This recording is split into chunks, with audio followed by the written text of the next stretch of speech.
Olá, meus irmãos, meus amigos, companheiros de jornada.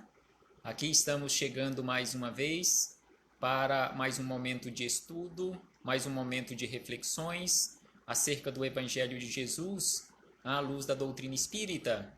E por isso agradecemos a este Pai de infinita bondade e amor, em especial pelo dom da vida. Agradecemos a Jesus de Nazaré por esses belíssimos ensinamentos que ele nos deixou. Agradecemos também aos espíritos amigos pelo amparo, pela proteção, pela assistência que sempre tem nos dado ao longo da nossa trajetória. Não podemos deixar de agradecer a cada um de vocês que constantemente estão aqui conosco nesta página virtual, nos auxiliando nos nossos estudos, nas nossas reflexões. Estamos aqui estudando juntos o Evangelho de Jesus. Sejam todos bem-vindos em nome do Senhor Jesus. Recebam todos já antecipadamente o meu abraço fraternal e de gratidão. E hoje trouxemos para este momento de estudos e de reflexões mais um capítulo do livro Indulgência, de autoria do Espírito Emmanuel, através da mediunidade de Chico Xavier. E hoje é o capítulo de número 15. E Emmanuel nos traz aqui belíssimas e profundas reflexões acerca de caridade. Então aqui Emmanuel nos mostra as variações sobre a caridade. Então aqui nestas reflexões nós poderemos chegar à conclusão, cada um de nós, nas nossas meditações, nas nossas reflexões, nós chegaremos àquela conclusão de que será que realmente nós já praticamos caridade?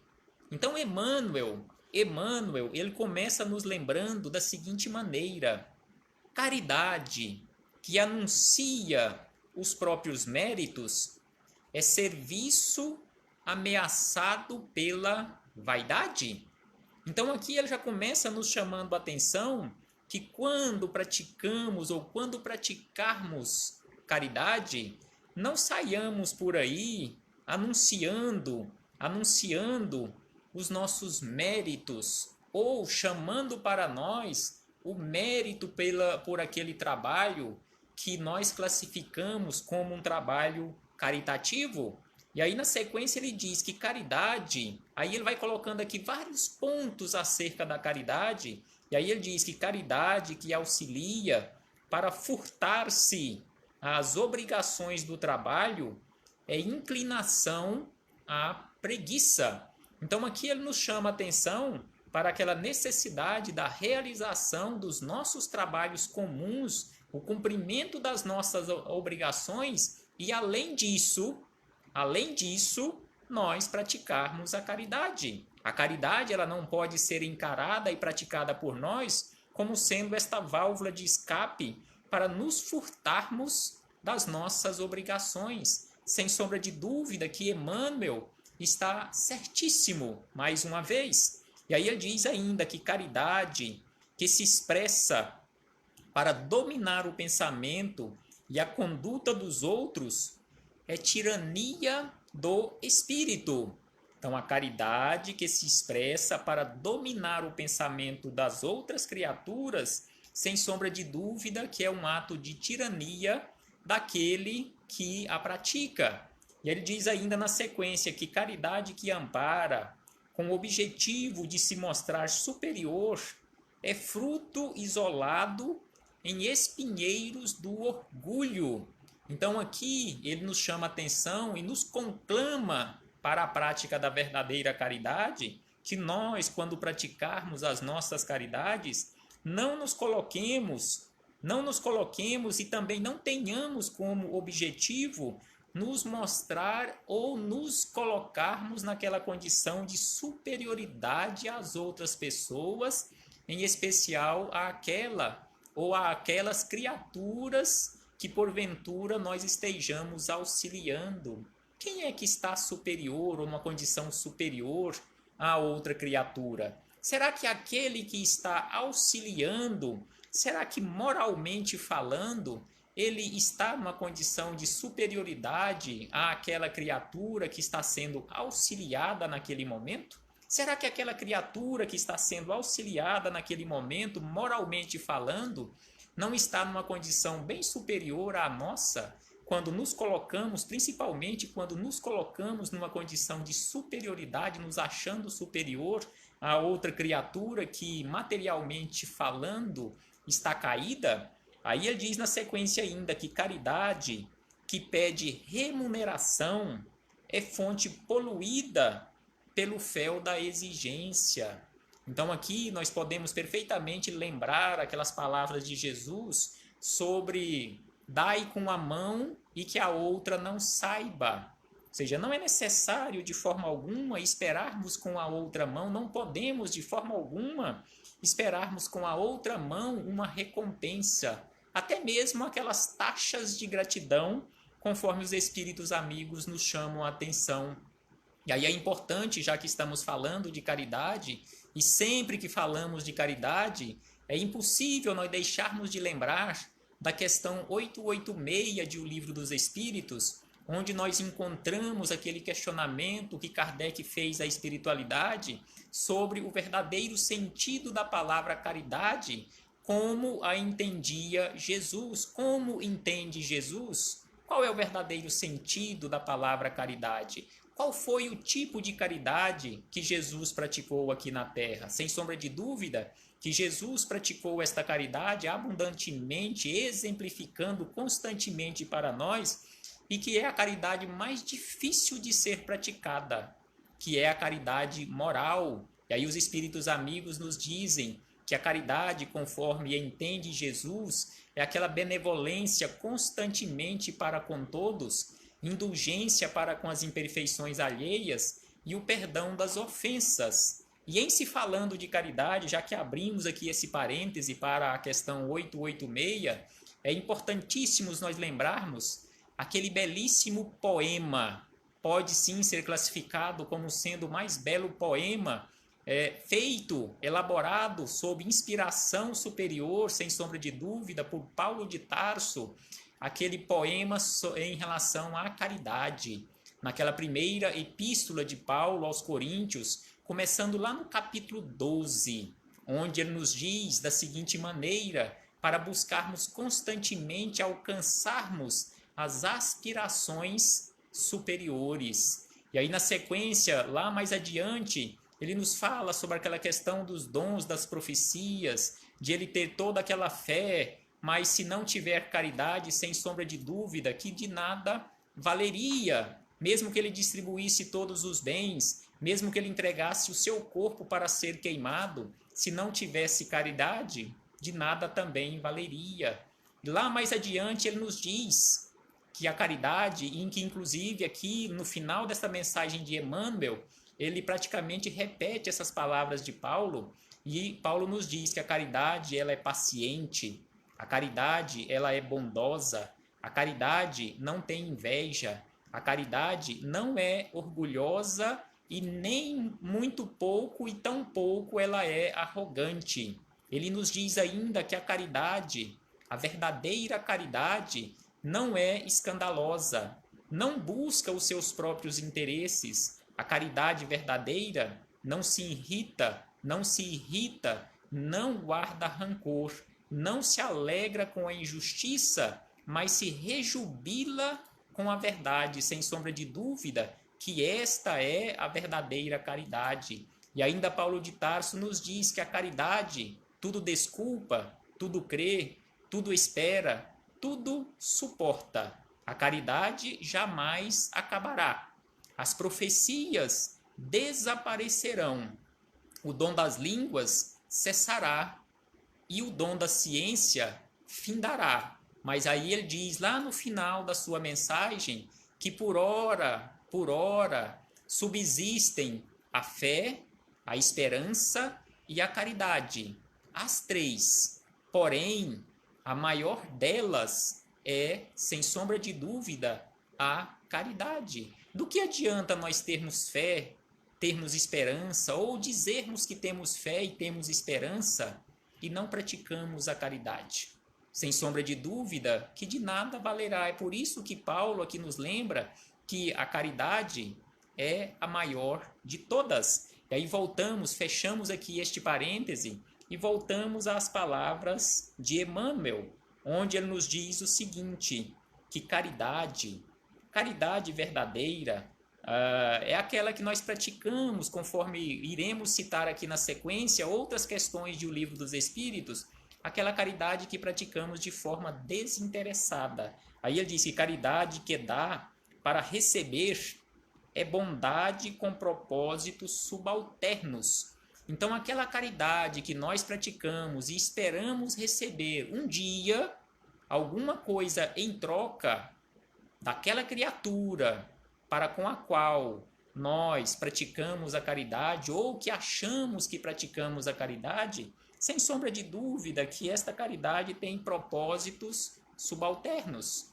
Não é uma verdadeira caridade. Aí ele diz ainda que caridade limitada aos familiares e amigos é tisnada de paixão. Então não podemos simplesmente ficar nesse grupo estreito dos nossos familiares e de nossos amigos em relação à prática da caridade. Precisamos ampliar, sem sombra de dúvida, este círculo ou estes círculos em relação à prática da caridade. Ainda Emmanuel acrescenta o seguinte, que caridade que socorre e não perdoa é uma porta de ouro para a introdução à crueldade.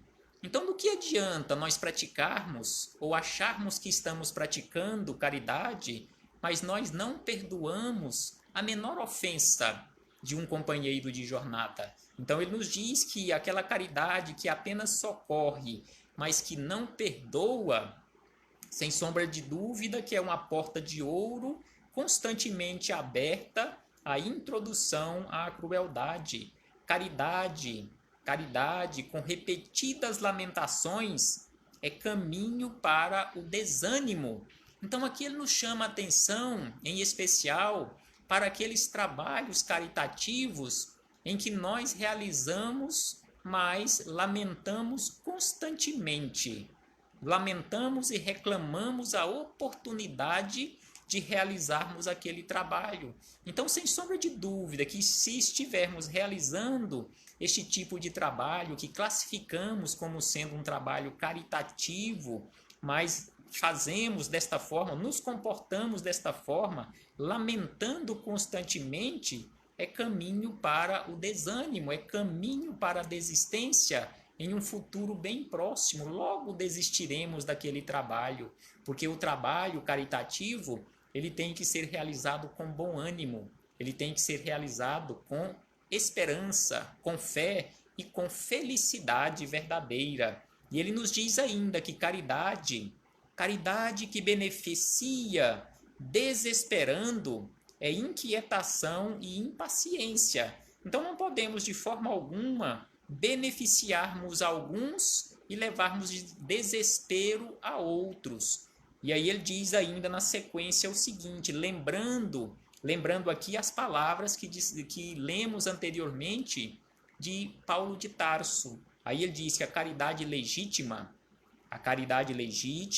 jamais aparece concorrendo aos tributos de gratidão. Então aqui ele nos diz que a caridade legítima é aquela que não procura nunca receber em troca nem mesmo a gratidão, nem mesmo o reconhecimento da outra criatura, nem mesmo um muito obrigado.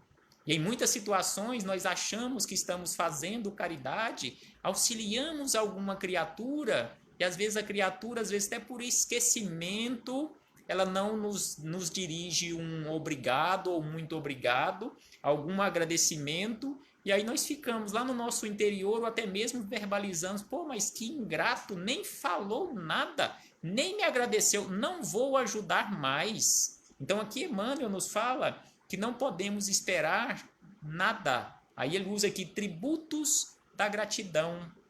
Aí ele diz aqui que a caridade legítima nunca reclama. A caridade legítima não se ensorbebece, não persegue. A caridade legítima não se lastima jamais. E aí ele diz ainda que a caridade legítima não odeia e nunca desencoraja ninguém.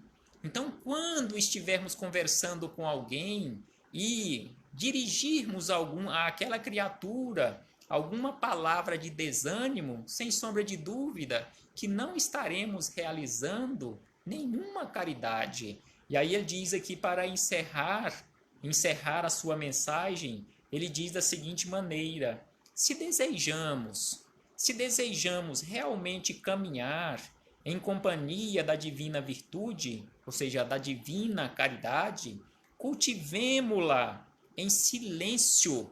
Então, cultivemos a caridade em silêncio. Ninguém precisa saber, a não ser aqueles companheiros que, porventura, estiverem conosco participando de um trabalho coletivo em relação à prática da caridade. Ninguém mais precisa saber.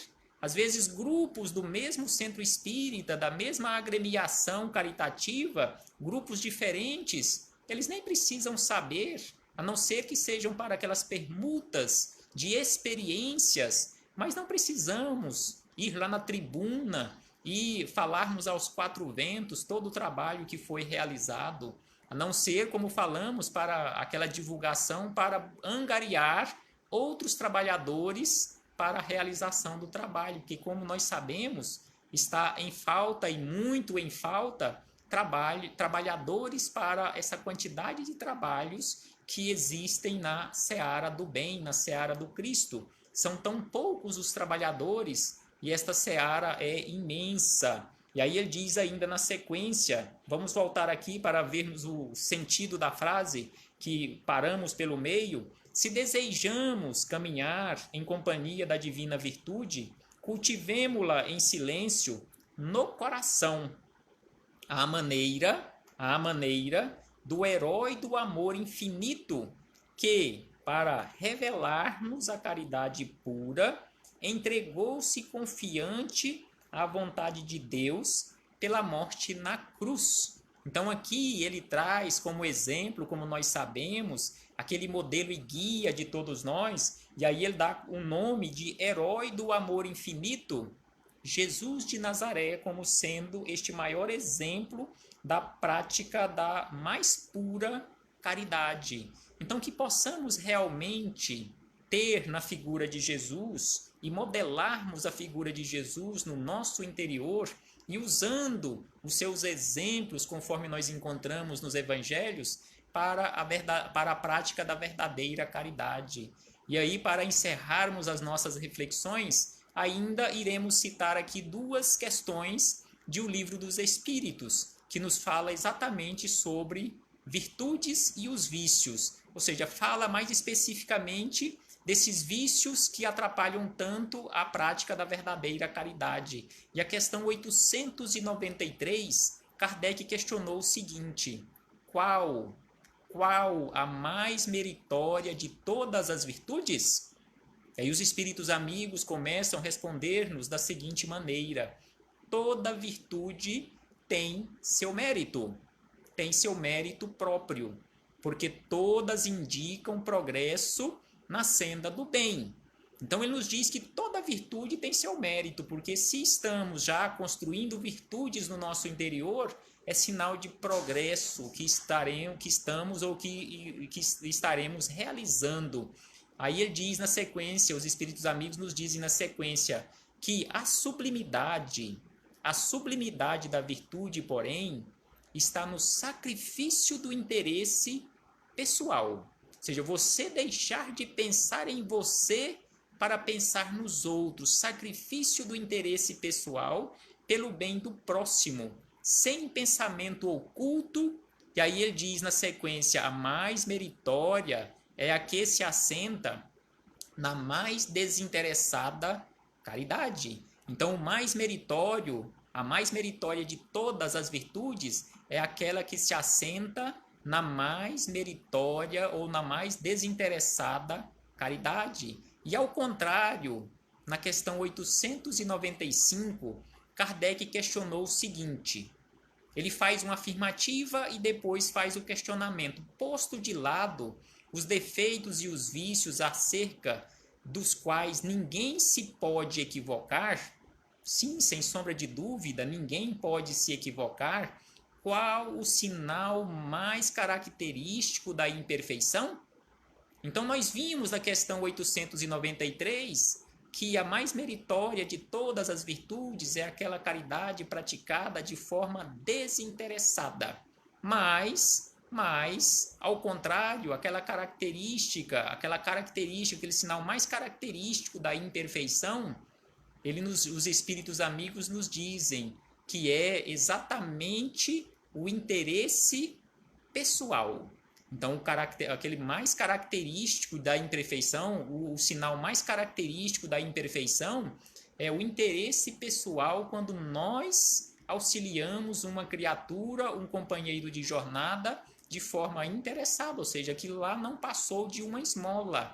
E lá no final da resposta 895, da questão 895, eles acrescentam o seguinte, que o verdadeiro desinteresse, prestemos atenção nesta frase, que o verdadeiro desinteresse é coisa ainda tão rara na face da terra que, quando se patenteia, todos o admiram como se fosse um fenômeno. Então, quando nós encontrarmos aqui na Terra, ou se encontrarmos aqui na Terra, aquela prática da caridade, a verdadeira caridade, desinteressadamente, nós iremos classificar aquela criatura como sendo um verdadeiro santo, porque para nós ainda é um verdadeiro fenômeno, é um verdadeiro milagre quando isto acontece aqui na Terra. Raríssimos os companheiros que por aqui já passaram, e com certeza existem aqui entre nós companheiros desta forma, que auxiliam simplesmente pelo prazer em auxiliar desinteressadamente, e que possamos caminhar rumo à prática desta verdadeira caridade. Muita paz a todos, muito obrigado pela presença e companhia de todos vocês. Recebam todos o meu abraço fraterno e de gratidão, e que possamos fazer todo o esforço necessário e suficiente para irmos pouco a pouco construindo em nós esta virtude bela chamada caridade. Até a próxima oportunidade, meus irmãos, se assim o Pai nos permitir. Jesus conosco constantemente. Abraço fraternal a todos.